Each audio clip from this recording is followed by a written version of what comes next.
Hello my dear friends, the garden maker YouTube ചാനലിൻ്റെ പുതിയ വീഡിയോയിലേക്ക് എല്ലാവർക്കും സ്വാഗതം. ചതുരപ്പയർ അഥവാ ഇറച്ചിപ്പയർ എന്നറിയപ്പെടുന്ന പച്ചക്കറിയാണിത്. വളരെ പോഷകസമ്പുഷ്ടമായ പച്ചക്കറിയാണ് ചതുരപ്പയർ. ഒരു പച്ചക്കറി 2-3 മാസത്തേക്കൊക്കെ നമുക്ക് വിളവ് തരാറുള്ളൂ. എന്നാൽ എല്ലാ ദിവസവും ധാരാളം വിളവ് തരുന്ന ചെടിയാണിത്. ഏറ്റവും കൂടുതൽ മാംസ്യം അടങ്ങിയ വിളയാണിത്. പരിചരണം വളരെ എളുപ്പവുമാണ്. വിത്തു നട്ടാണ് നമ്മൾ ചതുരപ്പയർ വളർത്തുന്നത്. മൂപ്പെത്തിയ ഒരു വിത്താണ് ഇത്. ഞാനിതൊന്ന് പൊട്ടിച്ച് കാണിച്ചു തരാം. ഇതാണ് ഇതിൻ്റെ പയർമണികൾ. മിക്ക ഇനം പച്ചക്കറി വിത്തും 3-4 മണിക്കൂറൊക്കെ വെള്ളത്തിലിട്ട് കുതിർത്താണ് നമ്മൾ നടാറുള്ളത്. എന്നാൽ ഈ ചതുരപ്പയറിൻ്റെ വിത്ത് നല്ല കട്ടിയുള്ളതാണ്. അതുകൊണ്ട് ഇതിനെ 24 മണിക്കൂർ വെള്ളത്തിലിട്ട് കുതിർത്ത് ആ വെള്ളത്തിൽ നിന്നും അതിനെ ഊറ്റിയെടുത്ത ശേഷം മാത്രമേ നടാറുള്ളൂ. ചതുരപ്പയർ നടുമ്പോൾ ഒരു കാര്യം പ്രത്യേകം ശ്രദ്ധിക്കണം. നല്ല വെയിലുള്ള സ്ഥലത്ത് വേണം നടാൻ. പന്തലിട്ട് കൊടുത്തോ ശിഖരങ്ങൾ നാട്ടിയോ ഇതുപോലെ നെറ്റ് കെട്ടിക്കൊടുത്തോ ഒക്കെ നമുക്ക് ഈ ചതുരപ്പയർ വളർത്താം. നട്ട് ഒരു 2.5-3 മാസം കൊണ്ടൊക്കെ ഇതിൽ നിന്ന് നമുക്ക് വിളവ് കിട്ടും. നമ്മുടെ കേരളത്തിലെ കാലാവസ്ഥ അനുസരിച്ച് ജൂൺ-ജൂലൈ മാസത്തിലാണ് ചതുരപ്പയറിൻ്റെ വിത്തുകൾ നടുന്നത്. ഒരു ഒക്ടോബർ, ഡിസംബർ, ജനുവരി വരെയൊക്കെയാണ് ഇതിൻ്റെ വിളവെടുപ്പ് കാലം.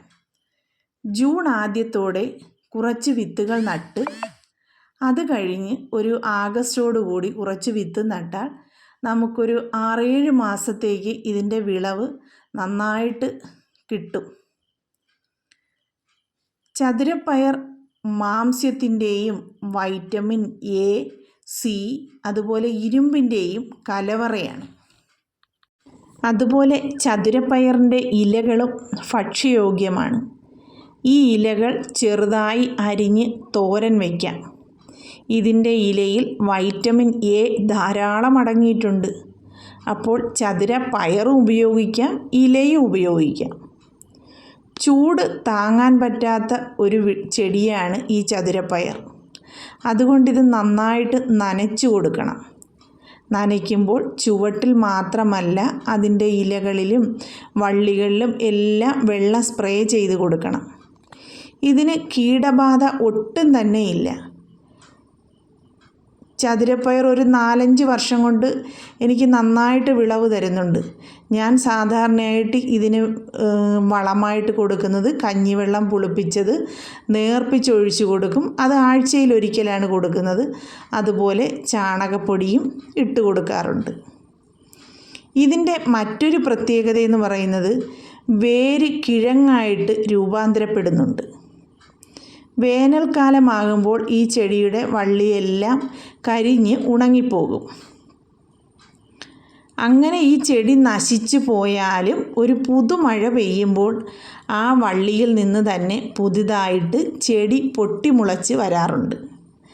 അതായത് വീണ്ടും നട്ടില്ലേലും അത് കിളിച്ചു വരാറുണ്ട്. ഒരു പൂവ് കായായി തുടങ്ങിയാൽ 3 ദിവസത്തിനകം ആ കായ് പറിച്ചെടുക്കണം. അല്ലെങ്കിൽ അത് മുറ്റിപ്പോകാറുണ്ട്. ധാരാളം വിത്തുകൾ ഈ ചതുരപ്പയറിൽ നിന്ന് നമുക്ക് കിട്ടാറുണ്ട്. വിത്തുകൾ നട്ടുപിടിപ്പിച്ചും ലളിതമായ പരിചരണത്തിലൂടെ വിശാലമായിട്ട് ചതുരപ്പയർ ഓരോ വീട്ടിലും നട്ടുപരിപാലിക്കാം. എൻ്റെ വീഡിയോ നിങ്ങൾക്ക് ഉപയോഗപ്രദമാവുകയാണെങ്കിൽ ലൈക്ക് ചെയ്യാനും ഷെയർ ചെയ്യാനും സബ്സ്ക്രൈബ് ചെയ്യാതെയാണ് കാണുന്നതെങ്കിൽ സബ്സ്ക്രൈബ് ചെയ്യാനും മറന്നു പോകരുത്. Thank you for watching.